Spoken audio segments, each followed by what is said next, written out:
আসসালামু আলাইকুম রহমতুল্লাহ। হ্যালো মারহাবা, কেমন আছেন কি আছেন? আজকে আমার প্রিয় যুবক ভাইদেরকে নিয়ে কিছু কথা বলবো। আমাদের লাইফস্টাইল নিয়ে।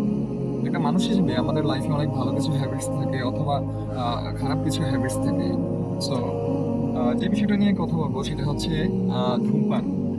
তো অনেকে হয়তোবা রাগ করতে পারেন, তার জন্য সরি। আচ্ছা, আল্লাহ তাআলা আমাদেরকে এত সুন্দর একটা লাইফ দিয়েছে। আমাদের এত সুন্দর করে বানিয়েছে। হাত দিল, পা দিল, ঠিক আছে? সবকিছু দিল।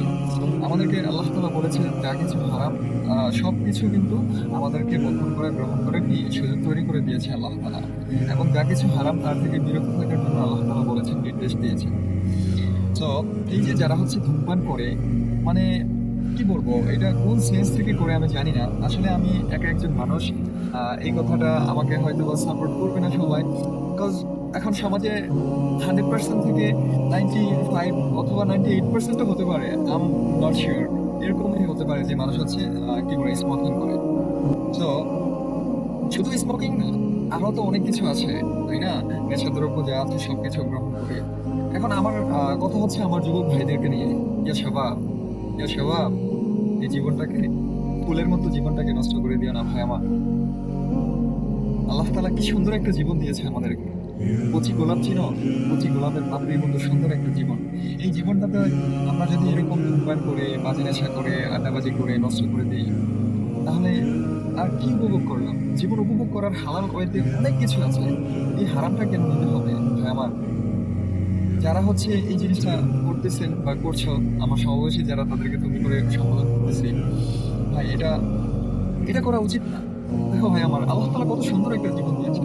আল্লাহ তাআলা পবিত্র কোরআনের সূরা বাকারার 155 নম্বর আয়াতে বলে যে, তোমরা আল্লাহ তাআলার পথে দান করো, আল্লাহ তাআলার রাস্তায় খরচ করো এবং নিজেদের হাতে নিজেদেরকে ধ্বংস করে দিও না। কল্যাণকর কাজ করো। নিশ্চয়ই আল্লাহ সুবহানাহু ওয়া তাআলা কল্যাণকারীদেরকে ভালোবাসেন। সো আমরা মানে কতটুকু আল্লাহর রাস্তায় ব্যয় করে জানি না।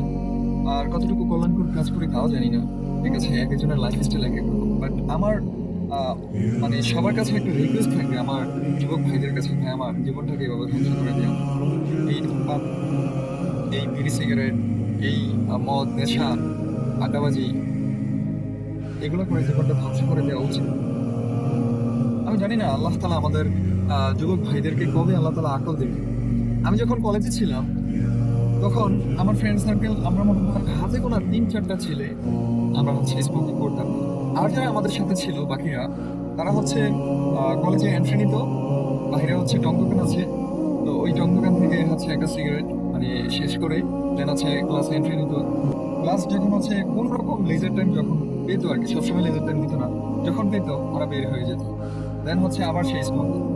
দেন আবার কি করতো, যখন ছুটির টাইম, ছুটি হয়ে যেত, আবার সেই টং দোকানে গিয়ে আবার সেই স্মোকিং।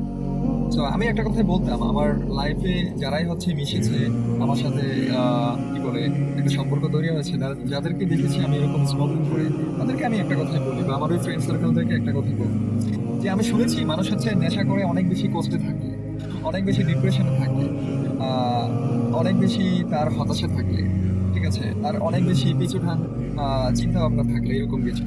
তো আমরা এখন স্টুডেন্ট লাইফে আছি। আমাদের লাইফে না থাকার কথা হতাশা, না থাকার কথা কোনো ডিপ্রেশন, না থাকার কথা মানসিক চাপ, না থাকার কথা মানে ফ্যামিলি প্রেশার। তো আমরা কেন কেন আমরা নেশাদ্রব্য গ্রহণ করব? কেন আমরা নিজেরা নিজেদের হাতে ধ্বংস করব? কেন করব? সো এইটাই আমার লজিক ছিল যে আল্লাহ তাআলা বলেছে হারাম গ্রহণ করো না, আমি হারাম গ্রহণ করব। আল্লাহ তাআলা বলেছে নিজেদের হাতে নিজেদেরকে ধ্বংস করে দিও না। সো আমি কেন করব নিজেকে, আমার আমার হাতে আমি কেন নিজেকে ধ্বংস করব? আসুন এবার স্মোকিং করার কিছু খারাপ দিক নিয়ে কথা বলি। সবচেয়ে জঘন্য যে বিষয়টা সেটা হচ্ছে ক্যান্সার, যার নাই কোনো অ্যান্সার। ঠিক আছে? হাজার হাজার মানুষ আজকে স্মোকিং করে মারা যাচ্ছে ক্যান্সার আক্রান্ত হয়ে। দেন হচ্ছে তার হার্ট অ্যাটাকের ঝুঁকি থাকে। দেন হচ্ছে ব্লাড প্রেশারের ঝুঁকি থাকে। তারপর হচ্ছে কি আমাদের কিডনিতে প্রবলেম হয়। আমাদের কি বলে যেই হজম শক্তির প্রবলেম হয়। আমাদের মুখে প্রবলেম হয়, দাঁতের প্রবলেম হয়। দেন হচ্ছে গলাতে মানে এখানে ক্যান্সার হয়। স্মোকিং করে যে ব্যাড ইফেক্টস গুলো আছে, যেই খারাপ দিকগুলো আছে, এগুলো যদি আমি বলতে থাকি বলতেই পারবো একটার পর একটা। সো আমরা কেন করবো নিজেদেরকে এই ক্ষতিটা নিজের হাতে? কেন? তারপর হচ্ছে কিছু চেইন স্মোকার আছে বেহায়া, বেশরমা, লজ্জা নেই তাদের, যারা হচ্ছে জনসম্মুখে স্মোকিং করে। আপনি একজন মানুষ, আপনি কেন আপনার আরেকজন ভাইকে কষ্ট দিবেন? সবাই তো এই গন্ধটা নিতে পারে না। ওয়াল্লাহি কসম বিল্লাহ, যারা হচ্ছে স্মোকিং করে, মানে আমি তো আমার দু চোখে মানে কেন যেন দেখতে পারি না এই মানুষগুলোকে। আবার মানে এটার যে স্মেলটা, ওয়াল্লাহি কসম বিল্লাহ, আমি এটা সহ্যই করতে পারি না। মনে হয় যে আমার বমি আসে, একেবারে আমার বুক ব্যথা শুরু হয়ে যায়। এটার মানে এটা আমার কাছে এত পরিমাণে বাজে লাগে, খারাপ লাগে। আমার খুব কষ্ট হয় যখন কেউ আমার সামনে এসে বা আমার সাথে থেকে হচ্ছে স্মোকিং করে। সো আমি আমার যুবক ভাইদেরকে বলবো যে শাবাব, এই ফুলের মতো পবিত্র জীবনটা, গোলাপের পাপড়ির মতো এত শুভ্র, এত সুন্দর একটা জীবনকে ভাই এত সহজে ধ্বংস করে দিল। জীবনকে উপভোগ করতে চাও? অনেকে বলে যে আরে এটা কিছু না, এটা কোনো ব্যাপার না, ঠিক আছে একটু চিল করি। ভাই, চিল করার অনেক ওয়ে আল্লাহ তাআলা হালাল হয়ে দিয়েছে, সেটা করো না। প্রবলেম কি? আমি তো আমার যুবক ভাই, আমি বলতেছি আমার লাইফে আলহামদুলিল্লাহ হারাম কোনো কিছু গ্রহণ করি না। আমার লাইফে যে চিল করা এটা থেমে থাকে না, আমি হালাল হইতে করি আলহামদুলিল্লাহ। I am very happy. So okay, আজকে এতটুকুই ছিল। যা কিছু ভুল ত্রুটি রইলো আমার পক্ষ থেকে, যা কিছু ভালো রইলো সেটা আল্লাহর পক্ষ থেকে গ্রহণ করার অনুরোধ রইল। আহ, আল্লাহ তাআলা যেন আমাদের সবাইকে সঠিক বুঝ জ্ঞান দান করে। আমরা যেন সমস্ত ধরনের এই বাজে নেশা, এটা এখন একটা সমাজে বেঁধে হয়ে গিয়েছে। আমরা যেন এর থেকে আহ আমরা যেন এর থেকে নিজেদেরকে হেফাজত করি, নিজেদেরকে কন্ট্রোলে রাখি।